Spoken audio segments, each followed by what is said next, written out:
Friends अष्टम श्रेणी वार्षिक परीक्षार लिखित कार्य को आज आम देखा।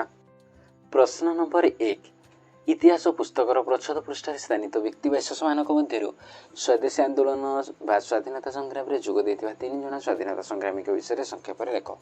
आम पुस्तकर प्रच्छद पृष्ठ स्थानित व्यक्ति विशेष माने स्वाधीनता संग्राम में जोग दे देश को स्वाधीन करते 3 जन स्वाधीनता संग्रामी विषय निम्न वर्णित। प्रथम है महात्मा गांधी। महात्मा गांधी को भारतर जातिर पिता बोली कहुए। से अहिंसा सत्याग्रह माध्यम इंग्रेज शासन विरोध में आंदोलन करते। स्वदेशी आंदोलन असहयोग आंदोलन और लवण सत्याग्रह से लोक नेतृत्व देते। सुभाष चंद्र बोस नेताजी जो साहसी शील नेता थे से आजादी फौज गठन संग्राम माध्यम देश को स्वाधीनता करने को प्रयास करते। तुम मत रक्त दियो मु तुमको स्वाधीनता देवी तांकर प्रसिद्ध स्लोगान थिला। लाल लाजपत राय जने प्रसिद्ध जातीयतावादी नेता थिले। से स्वदेशी आंदोलन में सक्रिय भाग नहीं। इंग्रेज शासन विरोध में प्रतिवाद करने समय आहत होते। से पंजाब केसरी भाव परिचित। यही स्वाधीनता संग्रामी मान त्याग बलिदान द्वारा भारत 1947 मसीहा स्वाधीनता लाभ करथिला। क्वेश्चन नंबर 2 जिला ग्राम्य उन्नयन संस्था स्थापन मुख्य उद्देश्य कौन?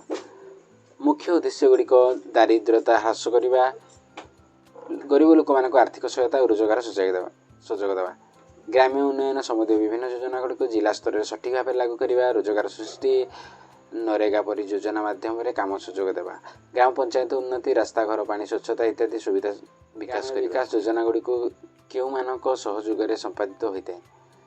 ग्रामीण विकास योजना गुड़िक विभिन्न संस्था और लोक मानकर सहयोग संपादित होता है, जपरि केंद्र सरकार, राज्य सरकार, जिला ग्राम्य उन्नयन संस्था, पंचायत राज संस्था इत्यादि।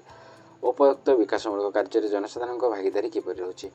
ग्राम सभा अंशग्रहण, ग्राम सभार योजना आलोचना निष्पत्ति लोक मैंने भाग नियंते, योजना चयन परामर्श, ग्रामर आवश्यकता अनुसार योजना चयन, श्रमदान सहयोग, निरीक्षण पर्यवेक्षण, स्वयं सहायक गोष्ठी गठन। धन्यवाद।